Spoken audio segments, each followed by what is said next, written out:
യേശുക്രിസ്തുവിൻ്റെ പീഡാനുഭവം ധ്യാന വിഷയമാക്കുമ്പോൾ എൻ്റെ ഹൃദയത്തെ ഏറ്റവും മഥിക്കുന്ന ആ ഒരു സംഭവം യേശുക്രിസ്തുവിൻ്റെ കുരിശിൽ കിടന്നുകൊണ്ടുള്ള ആ ഒരു നിലവിളിയാണ്. എനിക്ക് ദാഹിക്കുന്നു എന്നുള്ളൊരു നിലവിളി.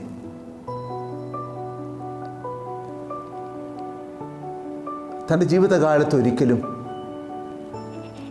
തൻ്റെ വേദനകൾ യേശു പ്രകടിപ്പിച്ചിട്ടില്ല. മറ്റുള്ളവരുടെ സഹായം തേടുന്ന ഒരു മുഹൂർത്തമുള്ളത് ഗെത്സമനിൽ തന്നോടൊപ്പം ഉണർന്നിരുന്ന് പ്രാർത്ഥിക്കാനുള്ള തൻ്റെ പ്രിയപ്പെട്ട ശിഷ്യന്മാരോടുള്ള ആ ഒരു അഭ്യർത്ഥനയാണ്. ഈ കുരിശിലെ നിലവിളി എൻ്റെ മനസ്സിൽ എപ്പോഴും ഒരു വേദനയും വല്ലാത്ത അസ്വസ്ഥതയും ഉണ്ടാക്കുന്ന ഒന്നാണ്.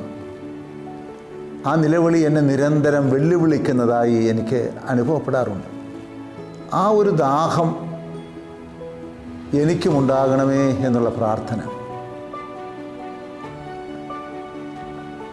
എന്തിനാണ് യേശു ദാഹിച്ചത്? തീർച്ചയായും ദാഹജലത്തിന് വേണ്ടിയായിരുന്നില്ല എന്ന് തുടർന്നുള്ള യേശുവിൻ്റെ പ്രതികരണത്തിൽ നിന്ന് വ്യക്തമാണ്. ആ ദാഹത്തോടു കൂടിയാണ് യേശു പിതാവിൻ്റെ തൃക്കരങ്ങളിൽ തലചായിച്ചത്. ആ ദാഹം സഭ ഏറ്റെടുക്കണം. ആ കുരിശിൻ്റെ തണലിലേക്ക് കടന്നു വരുന്ന ഓരോ വിശ്വാസിയും ഓരോ ദൈവപൈതലും ഏറ്റെടുക്കണം എന്നവിടുന്ന് ആഗ്രഹിക്കുന്നു. യഥാർത്ഥത്തിൽ സഭ പിറന്നു വീണത് കുരിശിലാണ്, കുരിശിലിൻ്റെ ചുവട്ടിലാണ്, കുരിശിൻ്റെ തണലിലാണ്. സഭയുടെ സമ്പൂർണമായ സാന്നിധ്യം നമുക്കവിടെ ഉണ്ട്. ഈ ഒരു ദാഹം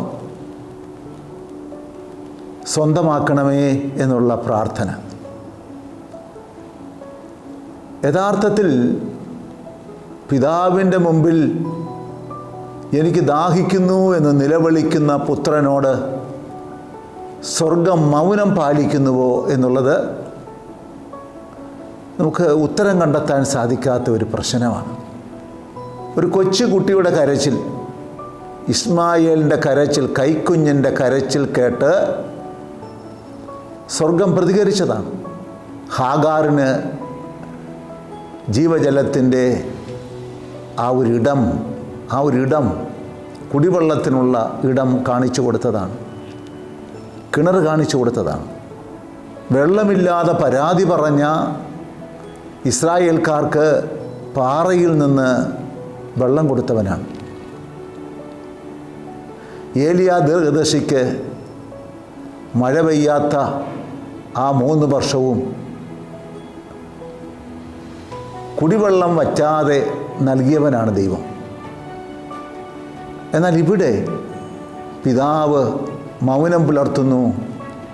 അത് പുത്രനെ അവഗണിക്കുകയല്ല, മറിച്ച് ആ ദാഹം ഏറ്റെടുക്കേണ്ടത് സ്വർഗമല്ല, ആ ദാഹം ഏറ്റെടുക്കേണ്ടത് ഭൂമിയാണ് എന്നുള്ളത് കൊണ്ടാണ്. ഈ കുരിശിൻ്റെ ചുവട്ടിലേക്ക് കടന്നു വരുന്ന ഓരോ വിശ്വാസിയും ഈ ദാഹം സ്വീകരിക്കണം എന്നുള്ളതാണ്. ആ ദാഹം തീർക്കാനുള്ള ആ ഒരു സമർപ്പണമാണ്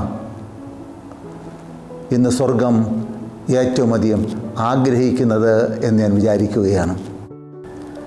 ആ ദാഹം അവസാനിക്കാതിരിക്കട്ടെ. അതുകൊണ്ടാണ് പ്രേക്ഷിതയായി സഭ നിലനിൽക്കുന്നത്. സഭയുടെ അസ്തിത്വം, യഥാർത്ഥത്തിൽ സഭയുടെ ഒരു നിലനിൽപ്പ് ഈ പ്രേക്ഷിത ദൗത്യത്തിലാണ്.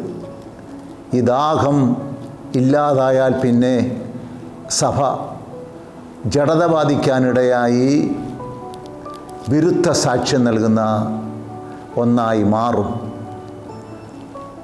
ഈ ഒരു ചൈതന്യം, ആത്മാക്കൾക്ക് വേണ്ടിയുള്ള ദാഹം, ഇനി യേശുവിനെ അറിയാത്തവർക്ക് വേണ്ടി യേശുവിനെ പകർന്നു കൊടുക്കാനുള്ള അതീവ്രമായ പരിശ്രമങ്ങളുമാണ് ഈ ദാഹത്തോടുള്ള നമ്മുടെ പ്രതികരണം, അതിനാവശ്യമാകുന്ന സമർപ്പണം എനിക്കുണ്ടാകട്ടെ എന്നുള്ളതാണ് എൻ്റെ പ്രാർത്ഥന. ഈ ഒരു ദാഹം ഈ തലമുറകളിൽ നിലനിൽക്കട്ടെ എന്നുള്ളതാണ് എൻ്റെ പ്രാർത്ഥന. എൻ്റെ ഭദ്രാസനത്തിൽ ഈ ദാഹം ഉൾക്കൊണ്ടവരുടെ വലിയൊരു നിര ഒരു സൈന്യവ്യൂഹമായി ഉണ്ടാകട്ടെ എന്നുള്ളതാണ് എൻ്റെ പ്രാർത്ഥന. ഈ ദാഹം ഏറ്റുവാങ്ങാൻ പ്രിയപ്പെട്ടവരെ നിങ്ങൾക്ക് ഓരോരുത്തർക്കും പരിശുദ്ധാത്മാവിൻ്റെ വലിയ കൃപ ലഭിക്കട്ടെ എന്ന് പ്രാർത്ഥിക്കുന്നു.